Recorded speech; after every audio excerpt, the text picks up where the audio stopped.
One of the other pillars you talked about, in business, you talked about systems, people, and cash flow being important for business. A big part of people is actually getting the best you can out of your team. And I understand one of your upcoming books is all about, from a child's perspective, being the best you can be. I suppose as a leader in business, how do you get the best you can out of your team?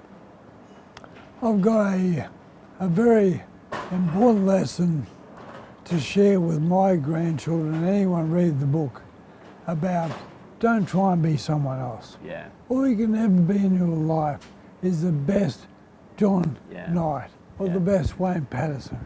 Don't try and be the best something else. Yeah. A lot of folk go and devour all these books about famous people and say, I want to be like Steve Jobs. Well, that's not your domain.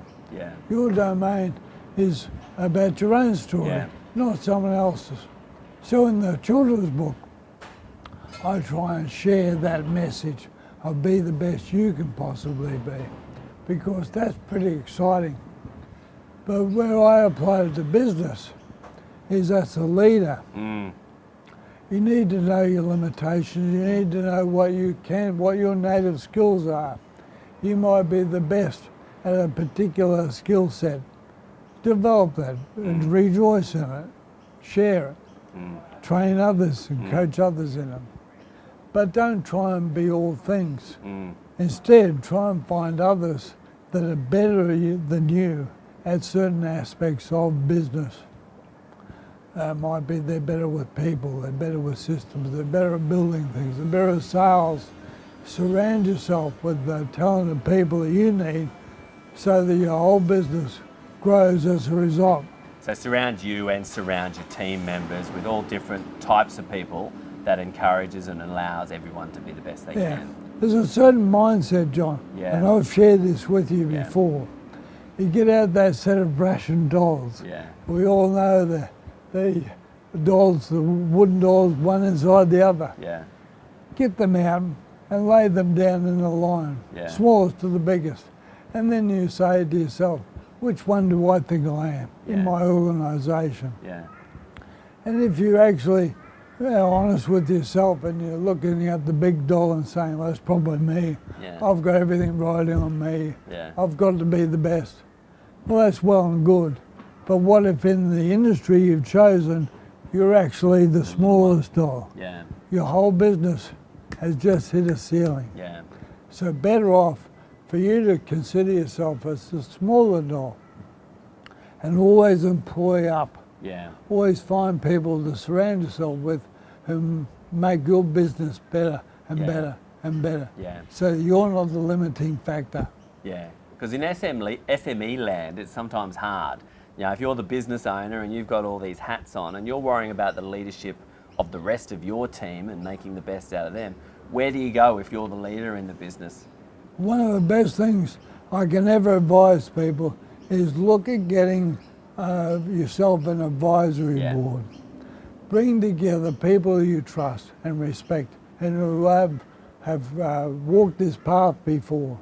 And bring them into your circle. You don't have to employ them.